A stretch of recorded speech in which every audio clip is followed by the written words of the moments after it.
in order for wealth to be sustained and in order for wealth to become transgenerational, every generation must be a generating generation. Because you find out that even though we have one world, we have different seasons. So seasons will always change, time will always change. And that's why we say to people that in the world that we live in today, you have to learn, unlearn, and relearn continually. When we are talking about wealth, we are not talking about just having cash. We are talking about assets. We are talking about impact. We are talking about legacy. It's very, very important for you to know that if you are going to sustain wealth in this new era, you have to have the right understanding and the right definition of wealth. Now, if all you have is money, you are poor. If all you have is money, you are poor. If all that you can lay claim on is that you have money, you are not really a wealthy person, because wealth is beyond money. If you don't understand the place of faith in God and the place of the secret place in wealth, you're going to find yourself in trouble. There are people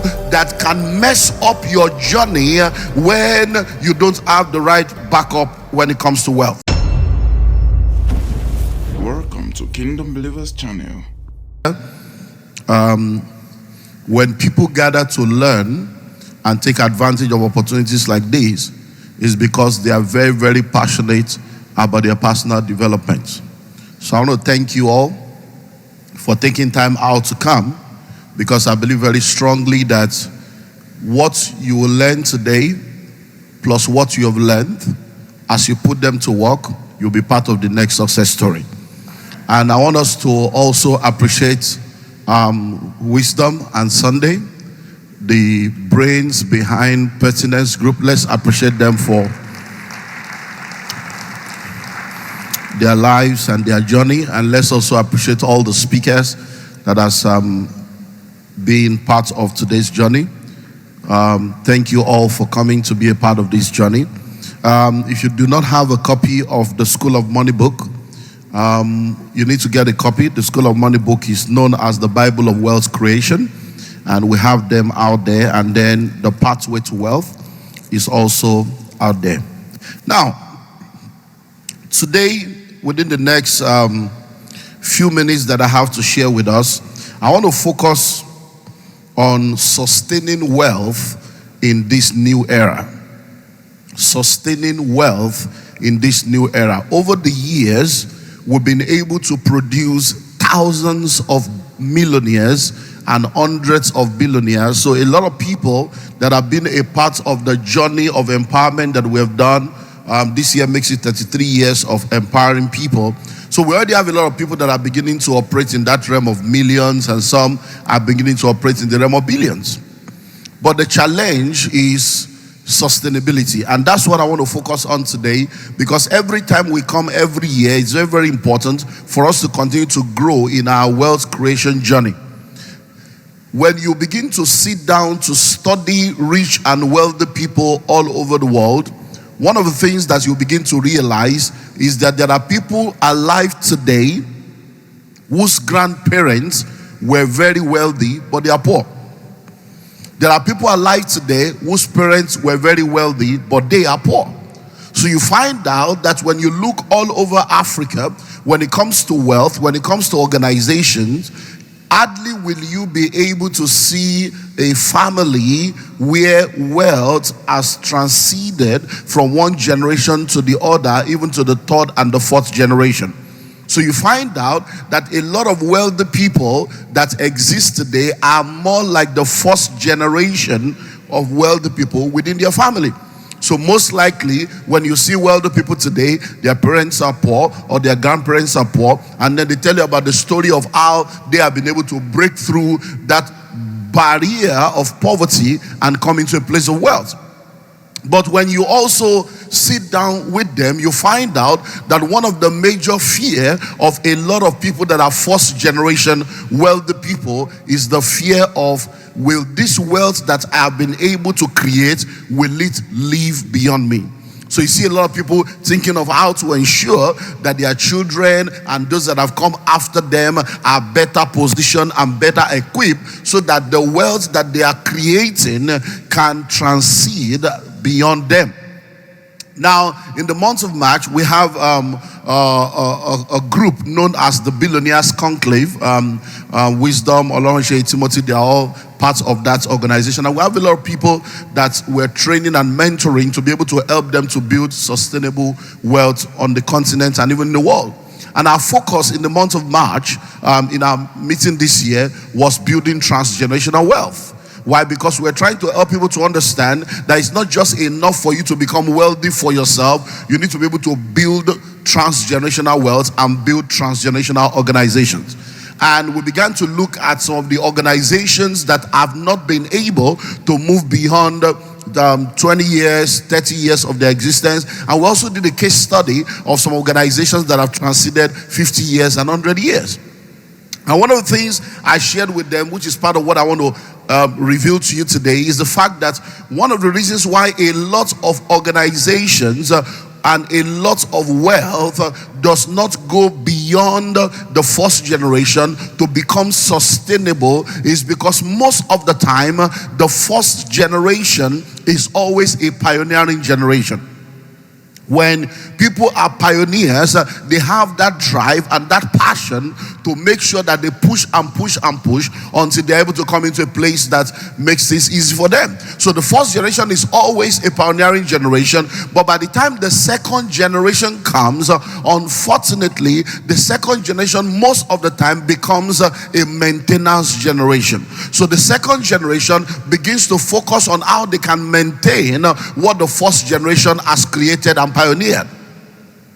By the time we get to the third generation, you find out that the third generation have become an entitlement generation, because most of the time the third generation are people that are born into a place where they have not been able to understand the struggles of the first generation. They were born into wealth, they were born into ease, they have been able to leverage on the possibilities that have been created by those that have gone ahead of them. So you now find out that by the time we get to the third generation, the wealth begins to fizzle out instead of being sustained.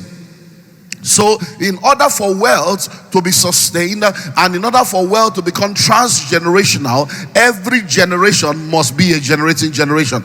So the first generation must be a generating generation that continues to generate wealth. The second generation must be a generating generation that continues to generate their own wealth while also maintaining the wealth of the first generation. So they use the wealth of the first generation as a leverage to speed up their own journey while generating their own wealth with the uniqueness of their environment and the uniqueness of their own generation. And the third generation should never be an entitlement generation. The third generation should appreciate whatever they have received as a gift of grace and as an opportunity to move faster and make greater impact. So the third generation should also be a maintenance generation that is also a generating generation, because you find out that even though we have one world, we have different seasons.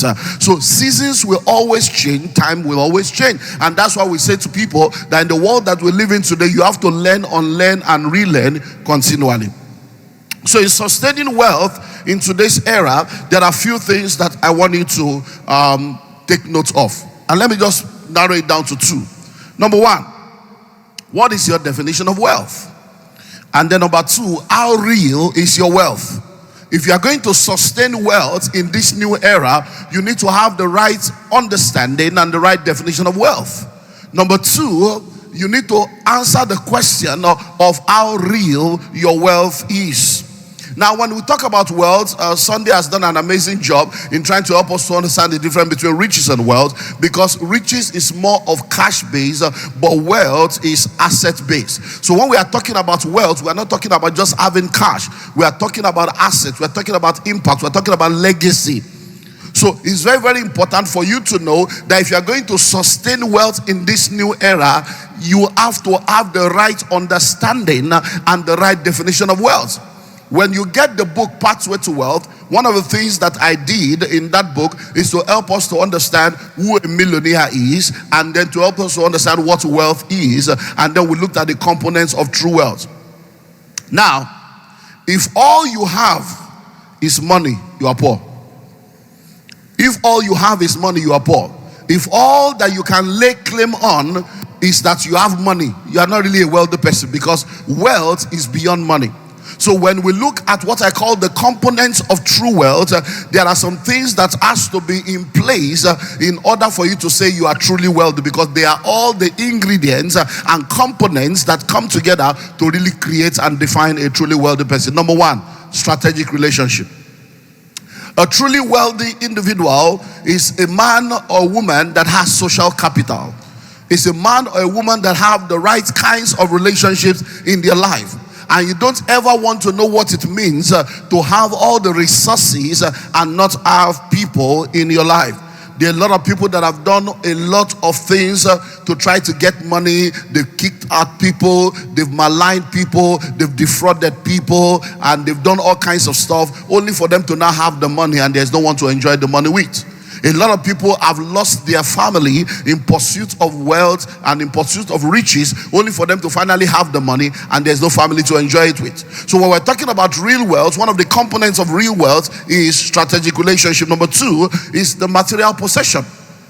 Material possession, which is assets. So you need to have assets, and I'll come back to that. Number three is cash.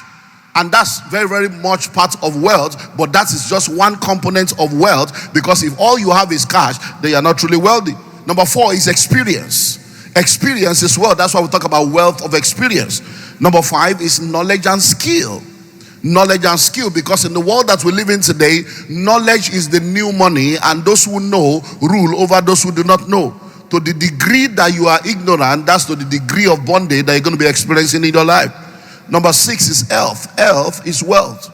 You don't ever want to know what it means to gather money, and after you have all the money, you don't have the health to enjoy the money. There are a lot of people that have lost their health in pursuit of money, and now they have the money and they are trying to use the money to buy back their health. And then finally, faith in God. Faith in God. We have said it over and over again. You are either in the secret cult or you are in the secret place. If anyone is deceiving you to think that you can operate in the marketplace without secret, that's a high level of deception. The world that we live in today trades on secrets, and that's why it's called trade secrets. So you are either in the secret cult or you are in the secret place. Everybody is using something. Just be sure that what you are using is the right thing. Everybody is using something. So the question is, which one are you using? Because many times we see the marketplace as just a secular place, but that's a deception. The marketplace is not just a secular place. The marketplace is a highly spiritual place. There are spirits that are functioning in the marketplace. Forget the suit and tie, forget the boardroom, forget the packaging, forget the branding. There are spirits at work. And if you don't understand the place of faith in God and the place of the secret place in wealth, you're going to find yourself in trouble. There are people that can mess up your journey when you don't have the right backup when it comes to wealth. So in order for you to sustain wealth, I've spoken about the importance of understanding the mindset that aids that, with every generation being a generating generation. But now I've spoken to you about the fact that you need to understand what true wealth is, and it's all about assets. Somebody say assets. Somebody say assets. It's all about assets, because most of the time when we get into all this cash stuff, is a poverty mentality. It's all about asset and impact. But let's now go to the next dimension that I want us to look at. So when you talk about sustaining wealth, you need to have a clear understanding of what wealth is, but you need to also sit down to ask yourself, how real is your wealth?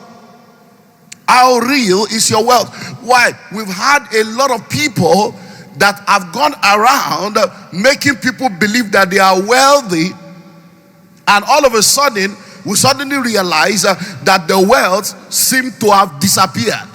So the question you then need to ask yourself is, how real is your wealth? So when I started out as a young man, there are many things I tried. There are many things I explored. And there were many mistakes that I made.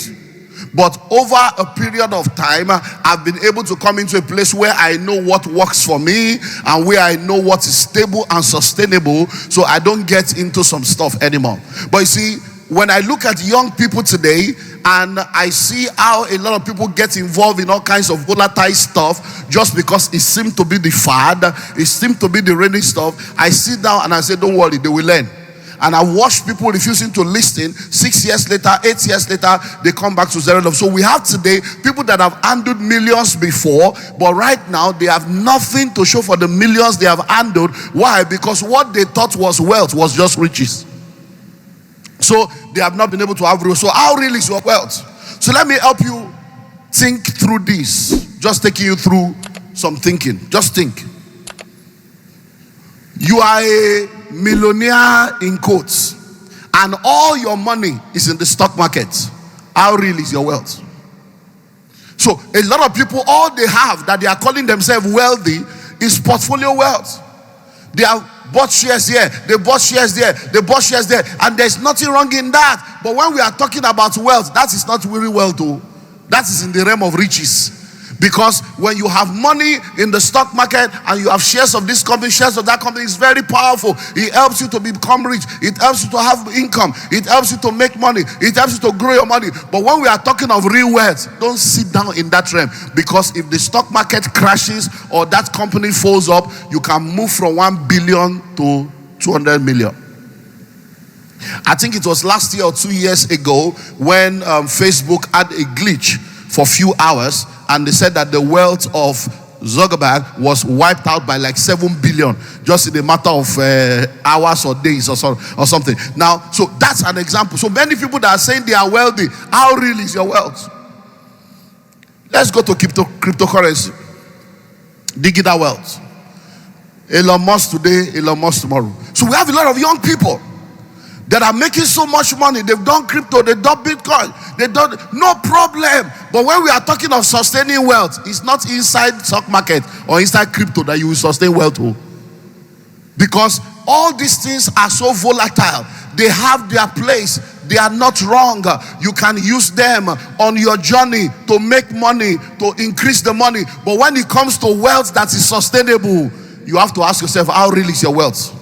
Because I was in a meeting, I think it was 2 years ago or thereabout. That's what today it was. The meeting was in January, and within 3 weeks, something shifted. I was in that meeting and I was talking about, the importance of real estate and this and that. And a man asked a question. And I said, what's your question? He said, sir, I follow you, but I see that you have this bias for real estate. You're always talking real estate. But you see, cryptocurrency is real. There's so much money in cryptocurrency. It's so real. So what do you have to say? Because every time you just be talking real estate. So when he finished, I said, well, I just want to ask you a question. Right now, as you are talking to me right now, how much is your total net worth in that crypto world? He said, I have like 38 million. I said, wow, wonderful. I said, so how many houses do you have? He said, I don't have a house. I'm a tenant, but I pay my bills. I said, you are a poor man. I said, you are a poor man. I said, look, I will advise you. If you truly have 38 million in crypto, go and remove 30 million now, cash. Go and buy 2 bungalows at 15 million. And then begin to make money from it. That is a cash flow producing asset. And then let the remaining 5 to 7 million in crypto continue to grow. He said, no, you don't understand. I said, all this, do you know what happened in less than 3 weeks? That crypto thing crashed. And then I got an email. And the man was insulting me and fighting me. And he said, sir, I'm the one that asked you a question, but I thought they said you are a pastor. When you knew that the crypto was going to crash, why didn't you tell me? You are now telling me to go and sell 30 million. So you already knew that it was going to crash. And I'm like, hey, Babio, see trouble. How real is your wealth? How real is your wealth? Let me take you to another thought dimension. Because we have to do, because sustaining wealth, I've been around for a while. Hey, he's a rich man. She's a rich woman. Let's wait now. 10 years later, 20 years later, 30 years later, 40 years later, 50. Let's find out whether you are still there.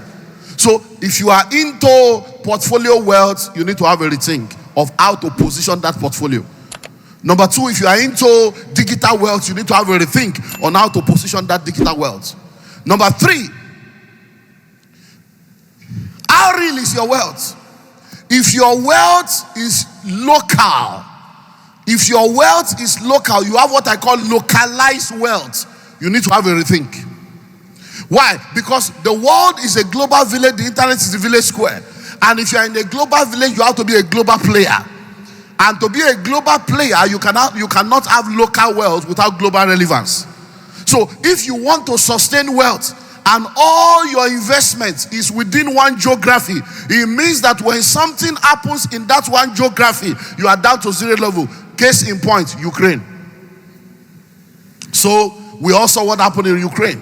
And we saw how that a lot of people in their thousands have to be relocating to Poland, some were able to go into Russia and go into all the neighboring states. And there are people that were called wealthy people in Russia. Today, they are fugitives.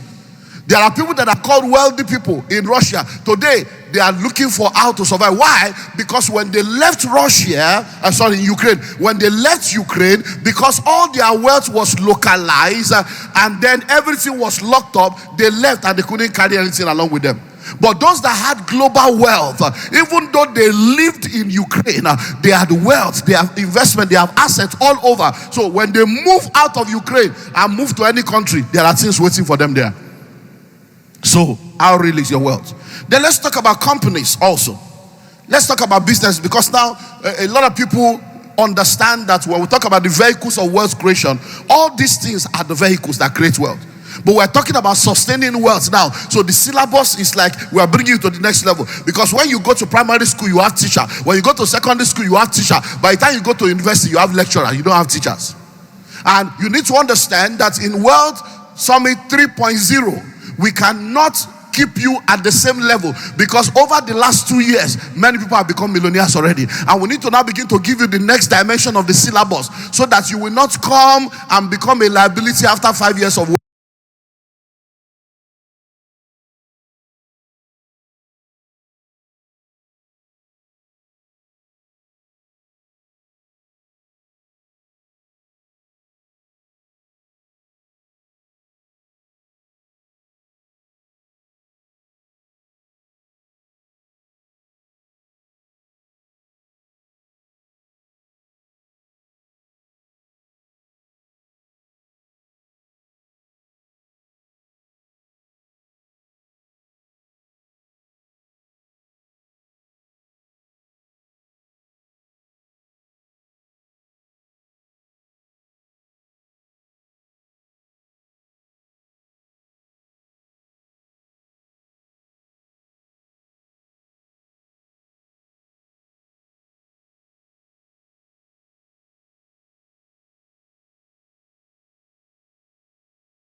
Wealth. Because let me tell you something, it's better not to have money and then to have it than to have money and not have it again. So let's look at companies. So when we're talking about sustainable wealth, how real is your wealth? There are a lot of people that the only wealth that they can lay claim to that makes them to say that they are rich is because they have started a business. They started a business, and then there are branches of the business in different parts, and the business is producing money for them. But guess what? When COVID came, a lot of people that were entrepreneurs, a lot of people that were business people suddenly realized that as COVID came and the entire world was in a lockdown, even though there were entrepreneurs that had businesses, their businesses were in the lockdown. Why? Because their wealth was tied down to just their company, to just the organization that they run. And because the business was locked down, they found themselves in trouble. One of the major product of our nation that is doing an amazingly wonderful job shared with us in one of the meetings where we hosted her on how that for the first time in her life, in the midst of COVID, she went into deep depression. Why? Because even though she has built a business that was doing billions and they were doing cash flow in dimensions that were just out of this world, when COVID came, she suddenly realized that everything dried up. Why? Because the business they were doing, even though they had all kinds of stores and all kinds of outlets, it was all about people coming every day to buy and money flowing. And the entire business had to come into a lockdown, and she began to rethink her business model and her business system. So what that tells you, if you're going to build sustainable wealth, when you understand what true wealth is, then begin to sit down to ask yourself, how real is this wealth that I claim to have? How real is this wealth that I claim to have? I don't know if you know about Primark, and a lot of companies are folded up as a result of technology, as a result of COVID, as a result of the disruption in the economy. Primark was a company that, as at 2019, they were doing billions. By 2020, when COVID came in, the company went belly up. Why were they going belly up? They went belly up simply because when they were, before COVID, their business model was all about having an outlet where people can come and buy. But they did not have an online, e-commerce platform. And when COVID came, because of lack of that e-commerce platform, the company was wiped out. And there are a lot of organizations like, so you can have a company, you can have a business. One of the films I'll probably ask you, or movie I'll ask you to go and watch, is called The House of Gucci. The House of Gucci. Now, many of you know the story of Gucci. But today, it will shock you to know that a business that was started, that was supposed to be a generational business, right now, none of the people in the Gucci family owns part of Gucci.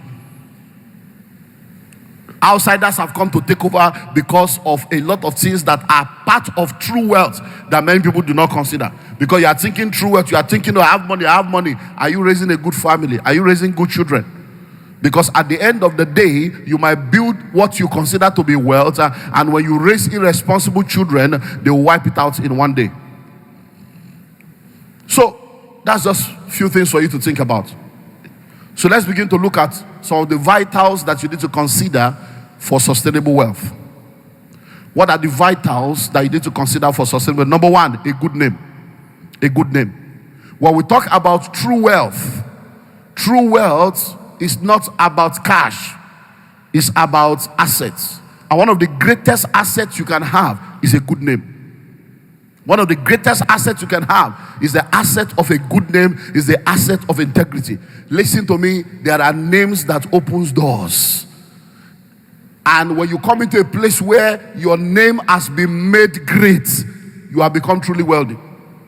And that name, no matter where the name is mentioned, continues to open door, continues to give a leverage.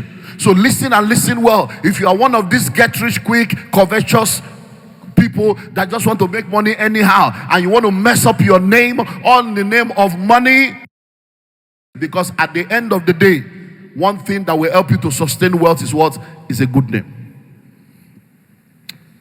We have what they call the Billionaires Club in Nigeria, and a lot of the billionaires we know in Nigeria are part of that club. But there's a man in this country that became wealthy, in quotes, became rich, became a national figure, and every attempt he made to join the Billionaires Club, they kept rejecting him. They said, sorry, you can't be a part of this club. Yeah, we know you have something billion. You cannot be a part of this. And the singular reason why they did not, the two reasons why they did not accept him into that group is, number one, your name. Your name. Your name. When we push your name into the market, the news that comes with your name, the controversies that comes with your name, the stories that come with your name, we don't want that kind of stuff with this group. That everybody here, when we mention their name, nobody will say this about them. Number two, the process of your wealth. You see, everybody here, we can trace how they started. We can trace what they did and what they are doing to become wealthy. But when we look at you, we can see the money. But when we look down, we can't see how there is a wuru to the answer. And this was in the 8 days of this guy. If I mention his name, many of you will know him. 8 days of this guy. He was playing in hospitality, playing in oil and gas, playing in the aviation industry, playing. Today, he's nowhere to be found. He's still alive, but nobody reckons with him anymore. Why? Because, like Nee was saying in the first session, it's not about what you do now. Just come out and within 2-3 days, 2-3 years, you are making money and you say you are collecting money. No. It's not that. It's after 10, 20, 30, 40, 50 years. That's why we're going to know whether you are truly wealthy. Number two is positive values. Because when we are talking about sustaining wealth, these are the things that sustains wealth. Positive values. I don't know if you have read the book called Millionaire Next Door. Most of the time when we gather in the Billionaires Conclave and we talk about different things, one thing I keep talking about, which is a regular course, is winning at the home front. Winning at the home front. Winning at the home front. Why? No matter how rich or wealthy you think you are, if you miss it in the place of marriage and miss it in the place of parenting, you are fooling yourself. As I stand before you today, I can tell you stories upon stories upon stories of people that used to be very rich, but marital problem, children problem, wipe them out. All of us know Bill Gates. You think that because he has money, all is well at home until Bill Gates divorce. All of us know Elon Musk. Just this year, the daughter has come out to reject the father. Elon Musk's daughter said, I'm disowning you. You are no more my father. I'm changing my name.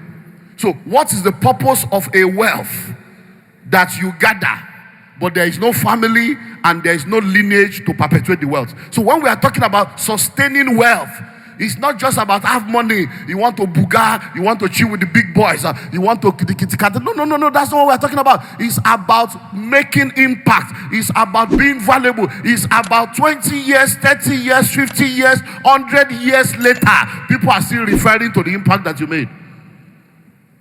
So positive values. And this, I want to pick two in that area. Number one is marriage. Number two is parenting. Marriage and parenting. When you read the book, the Millionaire Next Door, one of the things that the book reveals, because I did a research of rich and wealthy people in North America and found out that one of the major common thread among rich and wealthy people is a strong family. Strong marriage, strong family. When you watch the movie, The House of Gucci, you see how that one marriage to one woman, the entire Gucci lineage was wiped out because of marital issue of one of the sons marrying somebody, and before you know it, story. A whole Gucci. I want to word Gucci. Marriage. So listen and listen well. As a young man, as a young woman, you are listening to me right now, in the pursuit of wealth, understand the place of a strong relationship. You don't want to get involved with a guy or a lady that is not going in the same direction as you. And then you don't want to get married and then begin to raise children that are not raised with the right kind of values that will help to perpetuate what you have done, because in your lifetime they can sell you and sell your assets. A lot of people today, I don't want my children to suffer what I suffer. I don't want my children to suffer what I suffer. They've sent their children to Canada, to Australia, to America, to London, and they are regretting it now. One, they send their children into the world without values to sustain them in the world. So the children have gone as supposed good children. They are returning as gay, returning as lesbian, returning as transgender, returning confused, and now there's confusion in the family. A lot of them have left and they say, I'm not coming back to the country. I'm not coming back to Nigeria. And all the supposed wealth that they have built. So we have all kinds of people that have started businesses, and then the children are not interested in coming back to run these businesses. And now they are in another dilemma. Let me deal with two more things and then we close. So I want to deal with those two, which are vital for sustainability, a good name, positive values. But let me now deal with two other physical dimensions. You want to sustain wealth, then consider the aspect of legacy.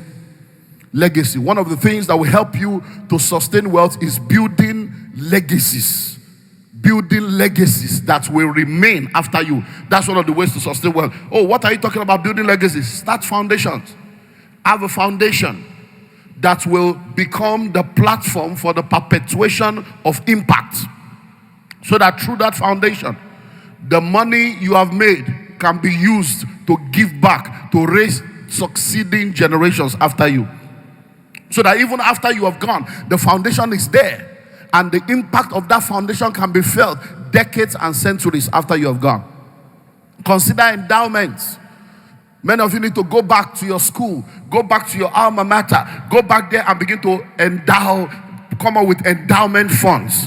To say, okay, in this school, I'm going to be building this hall. It's going to be the Olumide Emmanuel Hall for economics in the university. I'm going to be putting an endowment that everybody that comes to this school to study economics, everybody that comes to study entrepreneurship, the best 5 students, we have a $1 million or $100,000 or $10,000 endowment fund to support their enterprise. So these are things that will be there that will be there. Today we talk about the Nobel Peace Prize. We talk about the Nobel Prizes.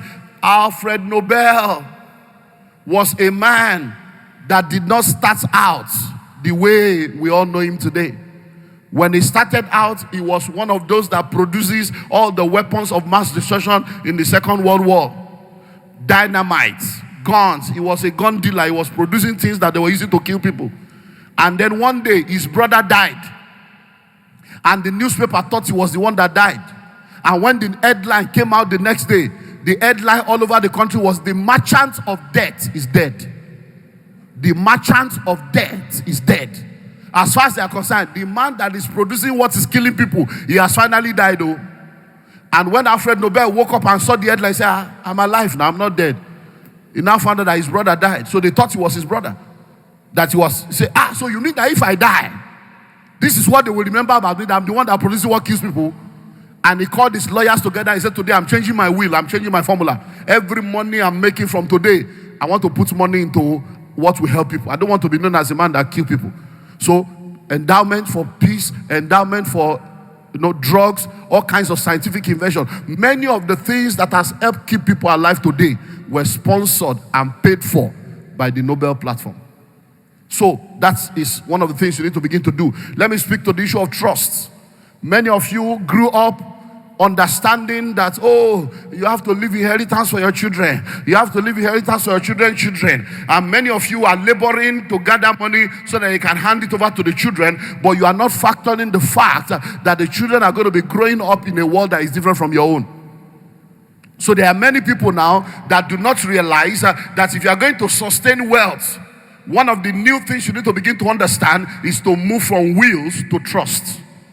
Move from wills to trust. Move from writing wills to say you are handing over something to your children to trust, where the entire thing you have built is put in a trust, and you can define the kind of access and the kind of progression that your children can have with reference to the wealth, so that they can all be able to become a generating generation. So when you look at people like Bill Gates, you look at many of the rich and wealthy people, they have told their children, "We are not leaving anything for you," so that you can go and produce your own. Why? Because transgenerational wealth will not happen except every generation becomes a generating generation. So finally, you want to have wealth that will be sustained, then you need to invest in real and diversified assets. Real and diversified assets. Real and diversified assets. And I'll come back to where I always stand, real estate. Real estate is the only real investment. No matter what, I was listening to Lee online earlier on, and he was talking about all the different places where the wealthy people come from. And as he was talking, I said, "Gbogbo need real estate." I was online. I said, "Gbogbo need real estate." I was talking to myself. I was in the hotel room. I said, and he said it. He said, all of them. I'm everywhere there when he was. He said, they all need real estate. I said, Ashiri, yeah, now you are correct. Every industry on earth, everybody will come back to real estate. You know why? It's the only real investment. It's the oldest investment, the surest, the most sustainable.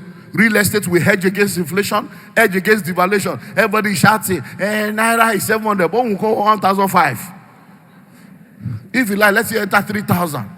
If you have real estate, the real estate is there, appreciating and appreciating and appreciating. It is people that do not, in fact, let me not go into Nigerian problem. So you need real and diversified assets. So you need to come into real estate, you need to diversify your assets to make sure that you don't just have assets, but you have cash flow producing assets. When Pertinence launched IRE, a song came to my mind. Ire, ire, ire, ire, ire, ayo, onpe o, oniki mabo, oniki mabo, ire. That's the song that came to us. Ire pe won, ashire ire pe won. That means wealth, peace, joy, comfort is calling you. And I began to ask myself, how many people will hear the call of Ire? Why? A city today was a village yesterday. A village today will be a city tomorrow. You don't wait to buy land. You buy land and you wait. Many of you are sitting down here right now, 10 years ago, 20 years ago, 25 years ago, if you had just bought one plot of land at 50,000, today it's probably going to be millions that you have. So listen and listen well. Do you know that there are a lot of people today, the only thing that is keeping them is the wealth that their father and grandfather or ancestors put in place, that they are still enjoying today, 10 years later, 20 years later, 30 years later, 40 years later. I had a very, very amazing discussion. I close with this, with someone very close to me just about 2 weeks ago. I've been part of this journey for a while. In the 60s, the person speaking to me is now 71 years old. And I've known this person for over 50 years. And this person's grandfather, look at the story now. This person's grandfather had a land in Isaleko, as in in the midst of the market. It's a 5-story building that they entered into an arrangement with a developer in the 60s. This developer did the development, and they had an arrangement that the developer will collect the proceeds for 25 years. When it was 25 years, many of the people that knew the details of the deal had died, including the lawyer that was involved in the transaction. One of the children of the man was the only one living in that house. Every other person has moved on with their life. Because he was the only one living in that house, he was the only one that really had some little understanding of, you seem as if this is... to cut the long story short, the developer capitalized on the absence of key players and capitalized on the level of that young man and gave him 10 million about 15 years ago. 10 million to extend, to be the one to sign and extend another 25 years for the developer. 10 million. Guess what? The case has been in court, one story after, so everybody, they've been on it because I've been involved in that process. I pray, do this also, they've been involved in it. To cut the long story short, from lower court, they finally won the case at the Supreme Court, to discovering that the developer duped them by coming to one person. But where am I going to? Right now, everything has been settled. Do you know how much rent the developer is collecting? Listen, how much rent the developer is collecting every year from that property? 412 million. Yeah, per annum. That's what the developer be collecting. So the person now came to share the testimony. Say, sir, it's done. It's done. That by October, they are returning the building to us. And that the rent that the developer is collecting is 412 per annum. Okay, so I'm telling you in advance, okay, because I'm at 412. October, so we're going to collect 412 now, and it's 6 of us remaining that we share the money. This is a 71-year-old woman. Okay, so that we know what to do with my own portion. Now listen, this is a property of the 60s.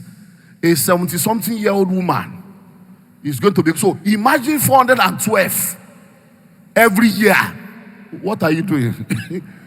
So all of you sitting down here right now, they are now telling you of La Vida Prime. They are telling you of Ire. They are telling you of a platform where you can just go and plug in. You are sitting down there. Sit down there. Whether you like it or not. Like they have said over and over again. When we started out, we were saying, trust us. Now, if you like, trust us. If you like, don't trust us. It's your life. Your poverty remains. We already have track record. We are producing. We are still producing. But the question I want to ask you, and what I want you to think about, is where your ancestors has failed you, don't fail your descendants. Thank you for being part of this prayer section. We have more videos right on this channel to show you. But before then, smash the like button and also do to subscribe if you're new to this channel. And you can also share this video with a friend so that you also be a blessing to them.